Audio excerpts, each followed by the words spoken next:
नमस्कार, मी श्रुती राहुल बुलेटिन मध्ये आपलं स्वागत करते। सुरुवातीला बातमी महत्त्वाची आहे। आज भाजपला एक मोठा धक्का बसलेला आहे। हर्षवर्धन पाटील यांनी तुतारी फुंकलेली आहे। शरद पवारांच्या उपस्थितीत हर्षवर्धन पाटलांचा पक्षप्रवेश पार पडलेला आहे। हर्षवर्धन पाटील यांना विधानसभेत पाठवा असं वक्तव्य यावेळी शरद पवारांनी केलंय।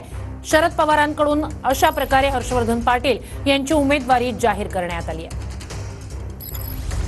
काही काम करायला हर्षवर्धनची काय गरज आहे? कठीण काम असेल, लोकांच्या हिताचं असेल, लोकांचं जीवन बदलायचं असेल, अशी कामं हर्षवर्धनकडे द्यावी आणि ती द्यायची असेल तर पहिलं काम तुम्हाला करावं लागेल। तुम्ही त्यांना महाराष्ट्राच्या विधानसभेत पाठवा।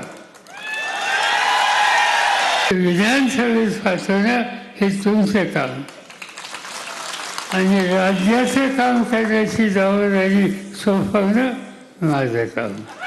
रामकृष्ण हरी।